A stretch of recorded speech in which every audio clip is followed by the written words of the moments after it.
राधिका को तरह तरह के फास्ट फूड खाने का बहुत शौक था।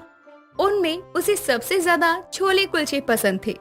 लेकिन कुछ समय बाद उसकी शादी अभय नाम के लड़के से हो जाती है, जो कि शहर में काम करता था और गांव में रहता था। इसीलिए शादी के बाद वो राधिका को गांव ले आता है अपनी माँ और पिता की सेवा के लिए। और यहाँ आने के बाद सुनिए जी, अब बहुत समय हो गया है, मैंने कब से छोले कुलचे नहीं खाए हैं। चलो ना, आज कहीं बाहर जाकर छोले कुलचे खाते हैं। क्या कहा, छोले कुलचे खाने हैं? लेकिन राधिका, यहाँ गांव में छोले कुलचे नहीं मिलते हैं। यहाँ तो बस गांव का देसी खाना ही मिलता है, आलू पूरी या छोले पूरी। क्या इस गांव में छोले कुलचे नहीं मिलते? अरे यार, ये कैसा गांव है जहाँ छोले कुलचे नहीं है? तो गांव ही बेकार है। ऐसा करते हैं, जब छुट्टियां खत्म होने के बाद तुम शहर जाओगे ना, तो मैं भी तुम्हारे साथ शहर चलूंगी। यहाँ नहीं रह सकती मैं छोले कुलचे खाए बिना। मुझे दिन में एक बार तो चाहिए ही छोले कुलचे। ये कैसी बात कर रही हो तुम? भला छोले कुलचे के लिए ऐसा कौन करता है?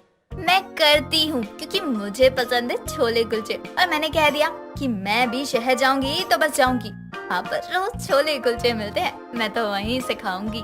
दोनों की आवाजें बाहर तक आ रही थी और उनकी आवाज सुनकर राधिका की सास पारुल कमरे में आती है। क्या बात हो गई है? तुम दोनों इतनी जोर जोर से क्यों चिल्ला रहे हो? पता भी है बाहर तक तुम दोनों की आवाज आ रही है। देख लीजिए माँ जी अपने बेटे को, ये मेरी बात ही मानने को तैयार नहीं है। लेकिन बात क्या है ये तो बता बहू। माँ, मैं बताता हूँ। ये मुझसे कह रही है गांव में छोले कुलचे नहीं मिलते हैं, इसलिए मुझे भी शहर ले चलो, वहाँ जाकर इसे छोले कुलचे खाने हैं। क्या बहू, छोले कुलचे खाने शहर जाएगी तू? अगर तुझे इतना ही मन है तो घर पर बना ले, वहाँ जाने की क्या जरूरत है? माँ जी, जो बात शहर के छोले कुलचों में है वो घर के छोले कुलचों में नहीं होती, इसलिए मुझे तो शहर जाकर ही छोले कुलचे खाने हैं। हे भगवान, पता नहीं किस जन्म का बदला लिया है हमें ये छोले कुलचे खाने वाली बहू देकर। बेटा सुन, तू जा अपने काम पर, इसे यहीं रहने दे। 2 दिन रहेगी तो सब भूल जाएगी। जा तू। इतना कहकर पारुल वहाँ से चली जाती है। लेकिन राधिका अब भी अभय से शहर के छोले कुलचे खाने की जिद करती है, पर उसकी वो एक नहीं सुनता और वहाँ से चला जाता है। ऐसे ही कुछ दिन और गुजरते हैं। बिना छोले कुलचे खाए राधिका को बहुत गुस्सा आता है और वो घर के किसी काम को हाथ नहीं लगाती। इस बात से उसकी सास बहुत नाराज थी। एक दिन राधिका अपने फोन में फूड ब्लॉगिंग देख रही थी, जिसमें उसे नजर आ रही लड़की कहती है कि शिमला में भारत के सबसे अच्छे छोले कुलचे मिलते हैं। ये लोग मुझे जाने नहीं देंगे। कितनी बार मैंने कहा है मुझे शहर के छोले कुलचे खाने हैं, पर इन्होंने नहीं सुना। अब तो मैं शिमला के छोले कुलचे खाऊंगी और वो भी बिना बताए जाऊंगी वहाँ। ये कहकर राधिका अपनी अलमारी में जाकर देखती है तो वहाँ पर कुछ पैसे रखे थे, जिन्हें वो अपने पर्स में रख लेती है और रात होने के बाद चुपके से अपनी सास के कमरे में जाती है और वहाँ से भी कुछ पैसे आराम से चुरा कर कहती है, माफ करना माँ जी, लेकिन अब मुझे शिमला के छोले कुलचे खाने हैं तो कहीं से तो पैसे लेने होंगे ना।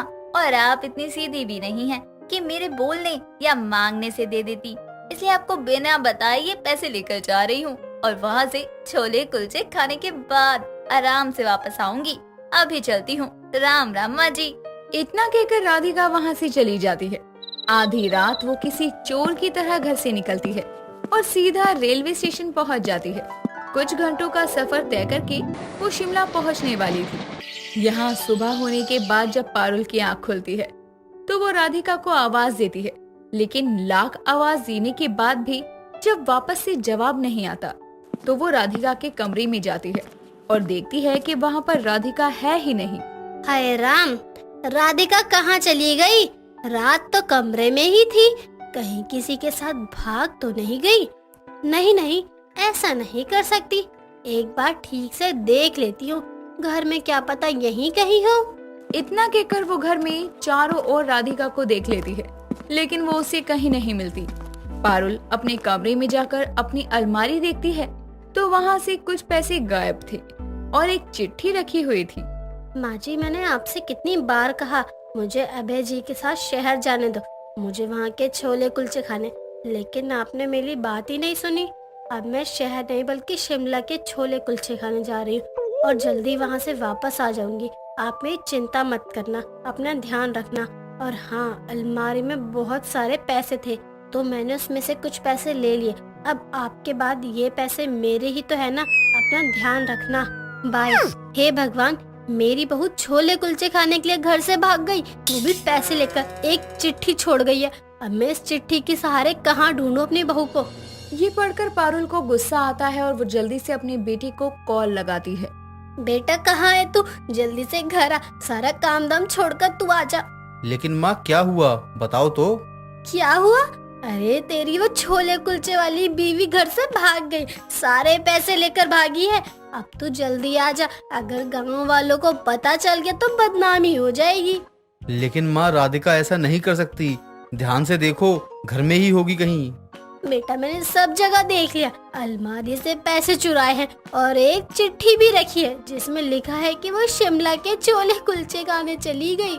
ठीक है माँ, मैं ऐसा करता हूँ, शिमला जाकर राधिका को ढूंढता हूँ, उसे कहीं से भी लेकर आऊंगा, आप चिंता मत कीजिए। इतना कहकर वो कॉल काट देता है और राधिका को ढूंढने के लिए निकल जाता है। वहीं दूसरी ओर राधिका शिमला पहुंच चुकी थी। वहां जाकर वो उस छोले कुलचे वाले को ढूंढती है, लेकिन उसे वो कहीं भी नहीं मिलता।